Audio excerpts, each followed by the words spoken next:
10 லட்சம் கோடி கடனை வாங்கினீல, ஒரு நலத்திட்டம் சொல்ல, தரமான கல்வியை கொடுத்துட்டேன், உலகத்தின் தலை சிறந்த மருத்துவத்தை கொடுத்துட்டேன், அருமையான போக்குவரத்தை கொடுத்துட்டேன், தடையில்லாத மின்சாரத்தை கொடுத்துட்டேன், தூய குடிநீரை என் மக்களுக்கு விநியோகம் பண்ணிட்டேன்.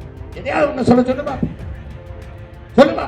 மின்துறையில 1,80,000 கோடி கடன், போக்குவரத்துல 1,00,000 கோடி கடன். என்னடா பேருந்து ஓடுது, ஓடிக்கிட்டு இருக்கும்போது சக்கரம் கலந்து தனியா ஓடுது, சொல்லு. திருட்டு பயிலிட்ட நாட்டை கொடுத்துட்டு அவன் தான் சொல்றானே திராவிடம். திராவிடம்னா திருடர்கள் கூடி இருக்கும் இடம் திராவிடம். புது மொழி பேர் இது. திராவிட முன்னேற்றம், திருடர்கள் முன்னேற்றம். அதுன்னு அனைத்து இந்திய திருடர்கள், அது பெருசு, இன்னும் கொஞ்சம் பெருசு, டெவலப் ஆகுது பரிணாமத்தில். அதனால எந்த கவலையும் உங்களுக்கு கூடாது. யார் யாரையும் நம்பிட்டீங்க, ஒரே ஒரு முறை உங்கள் சொந்த மகனை நம்பி. ஓட்டு வீணாயிரும் சொல்லி எவனுக்கு அது போட்டு நாட்டை வீணாக்காது. ஒரே ஒரு தடவை ரொம்ப நாளா கத்தி கிடக்குறேன், இந்த பயலுக்கு தான் ஒரு கை சோற போடுவேன், ஒரு ஓட்டை போட்டு ஓட்டை விடு பார்த்துக்கணும். எவன் வேணாலும் இந்த நாட்டில் தோக்கலாம்டா. விவசாயி தோற்றான்னு செய்தி ஓடு, நீ ஒரு தடவை போட்டு ஆண்டவர் மேல பாரத்தை போடு, எனக்கு ஓட்டம் சரிதானே? ஆண்டவர் மேல பாரத்தை போட்டு, ஆண்டவரே இவன் எது செஞ்சாலும் பொறுப்பு நீரே ஏற்றுக்கொள், இந்த பாவியை மன்னித்து, இவனுக்கு ஒரு ஓட்டை போடுற ஒன்றை மேல பாரத்தை போட்டு போடு. நான் நல்லது செய்யலைனா என்னை நடுரோட்டை வச்சு. விலைவாசி உயர்வு, அது மிக அத்தியாவசிய பொருட்களின் விலைவாசி உயர்வு, அரிசி, பருப்பு, எண்ணெய், உப்பு, இந்த மாதிரி காரணம் ஏற்கனவே இருந்ததோடு கூடுதலா இந்த சரக்கு மற்றும் சேவை வரி என்கிற வரிச்சுமை, இங்கே சொத்து வரி, மின்கட்டண உயர்வு, இதெல்லாம் சேர்த்து வாழ முடியாத ஒரு பெரிய நெருக்கடிக்கு, இக்கட்டுக்கு நம் மக்களை தள்ளிடுச்சு. நம்ம மாநிலத்தில் மட்டும் இல்லை, பொதுவாக நம்ம வரும்போது இதையெல்லாம் ஒரு கட்டுக்குள் கொண்டு வருவோம். மிக அத்தியாவசிய பொருள்களான நீங்க சொல்றீங்க வேளாண்மையை நாமளே செய்வதா. வேளாண்மை அரசுவே தன் அரசு பணியாக மாற்றி, வேளாண்மை என்பது தொழில் அல்ல என்று தமிழ் இனம் கருதுது. வேளாண்மை ஒரு பண்பாடு, ஒரு வாழ்வியலாக கருதுது. அதை நம்முடைய அப்பா நம்மாழ்வார் அவர்கள், பெற்ற தாய் குழந்தைக்கு பால் ஊட்டுவது எப்படி தொழில் அல்லவோ, அப்படி பூமி தாய் தன் பிள்ளைகளுக்கு உணவு ஊட்டுவதையும் தொழிலாக பார்க்க முடியும். அது ஒரு மரபு, அது ஒரு வாழ்வியல், அது ஒரு பண்பாடு, அது ஒரு கலாச்சாரம். அதனால வேளாண்மையை அரசு கையில் எடுத்தது. வேளாண்மையை கையில் எடுக்கும் போது நிலமும் வளமும் சார்ந்த தொழிற்சாலைகளை உருவாக்குகிற போது அவரவர் வாழ்விடங்களிலே அரசு பணி கிடைக்கிறதுனால வேலை இல்லை, பசி என்ற சொல் ஒழிஞ்சிடும். பால் இருந்தால் ஒரு நாட்டில் பசி இருக்கு. ஏன்னா நானே பல்லாயிரக்கணக்கான மாட்டு பண்ணைகளை உருவாக்கி, இப்ப நாமளே ஆடு, கோழி, வாத்து எல்லாமே நம்மளே வளர்ப்போம். தேனீக்கள், பட்டுப்பூச்சிகள், நெசவு எல்லாமே நம்மளே செய்யறதுனால எல்லாமே அரசு பணி. மருத்துவத்தை தரமா நானே கொடுத்துருவேன், கல்வியை நானே தரமா கொடுத்துரும் போது உங்களுக்கு 10,000 ரூபாய் சம்பளம் கொடுத்தா செலவு. ஏன்னா பிள்ளையை நாங்களே படிக்க வச்சிடும், தாய்க்கு நாங்களே வைத்தியம் பாத்திரம், மருத்துவம் பாத்திரம் தந்தைக்கு. ஏன்னா அவள் என் தேசிய இனத்தின் தாய், என் நாட்டின் தாய், உன் வீட்டின் தாய் அல்ல. உன் பிள்ளைகள் உன் வீட்டின் செல்வங்கள் அல்ல, இந்த நாட்டின் செல்வங்கள். பெற்றுக் கொடுங்கள் பிள்ளைகளை, கற்றுக் கொடுக்கிறோம் நாங்கள். பிள்ளைகள் உங்கள் வீட்டின் செல்வங்கள் அல்ல, நாட்டின் செல்வங்கள். அப்ப நாட்டின் மிகப்பெரிய சொத்தாக கருதுவது பிள்ளை செல்வங்களைத்தான், எதிர்கால செல்வங்களைத்தான். அவர்களை அறிவார்ந்தவர்களாக, உடல் நலம் சார்ந்தவர்களாக வளர்த்தெடுப்பது அரசின் பொறுப்பும் கடமை. அந்த இடத்தில் உங்களுக்கு 10,000 ரூபாய் கொடுத்தனா செலவு. அம்மாவுக்கு முடியலன்னு நீ போ, நான் மருத்துவம் பார்ப்பேன். பிள்ளைக்கு என்ன படிக்க விரும்பாங்க, நான் படிக்க உங்க வேலை பாருங்க அப்படிங்கும்போது உனக்கு ஒண்ணும் இல்லை. அப்ப என்ன உனக்கு வேணும்? பால் இருக்குது, முட்டை இருக்குது, காய்கறி தான் இருக்குது. நானே நெய்தல், குறிஞ்சி, மருதம், நெய் அங்காடின்னு நானே வச்சு, முல்லை அங்காடினா பால் சார்ந்த பொருள், ஆடு மாடு. அது மருதம் அங்காடினா உங்களுக்கு அரிசி, பருப்பு, காய்கறி, வெண்டைக்காய், வெள்ளரிக்காய் எல்லாம். அப்ப குறிஞ்சி அங்காடினா தேன், கிழங்கு எல்லாம் அங்க வந்துருக்கு. நெய்தல் அங்காடினா மீன், கடல் சார்ந்த உணவு எல்லாம் நானே வைப்பேன்.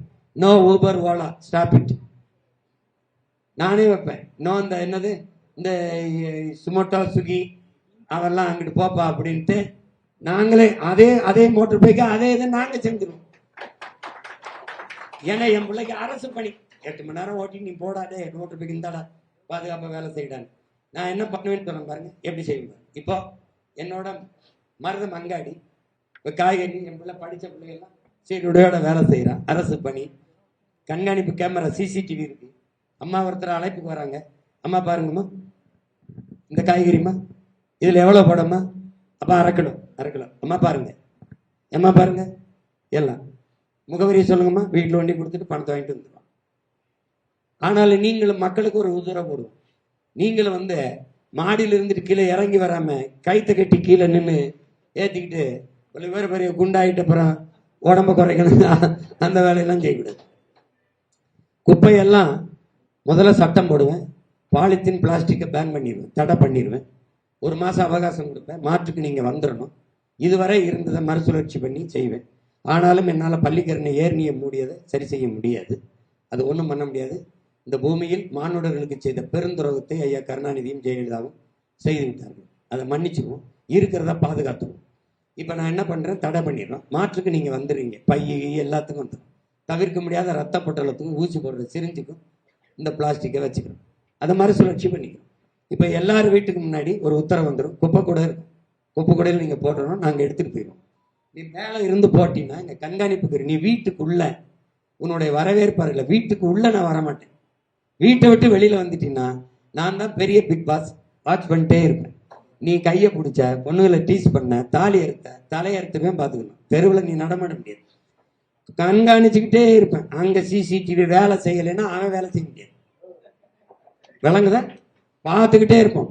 எல்லா இடங்களையும் கண்காணிப்பு கருவி. அப்ப என்ன செய்வேன், குப்பையை போட்டின்னு வச்சுக்க, டங்குன்னு கீழே போட்டினா ஒரு மன்னிப்பு கொடுப்பேன். எச்சரிப்பார் அரசு அதிகாரி வந்து. 2 தடவை போட்டு மறுத்தவன்னா மின் கடைசி வரை உன் வீட்டுக்கு மின் எனக்கு தர மாட்டேன்.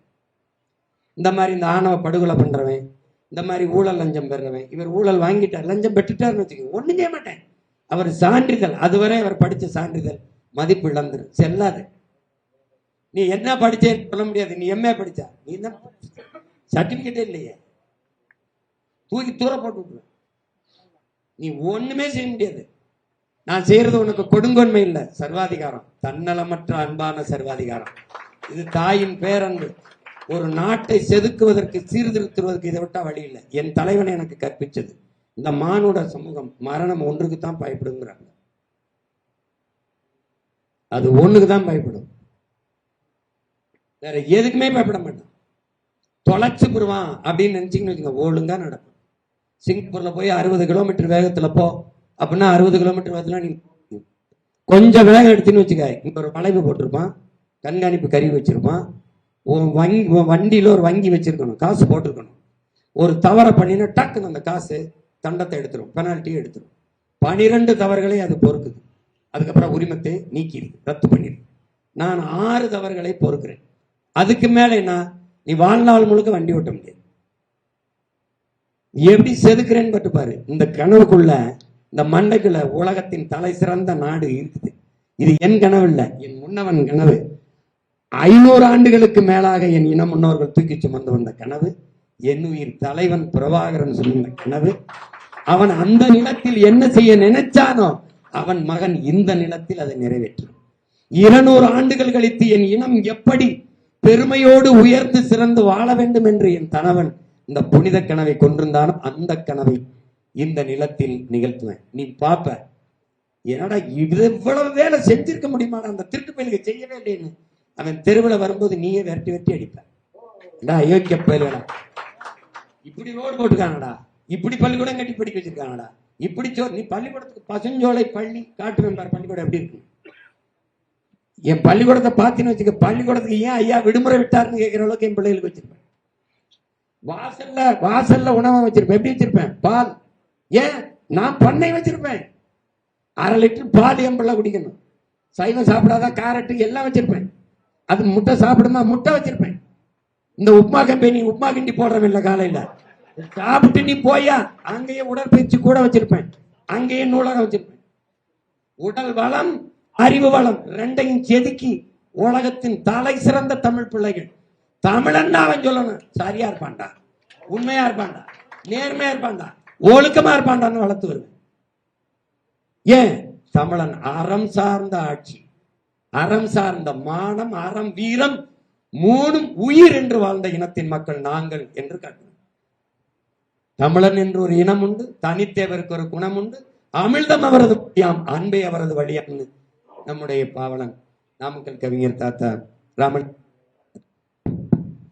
அது மாதிரி நம்முடைய தலைவன் கண்ட கனவை நம்ம நிறைவேற்றோம்.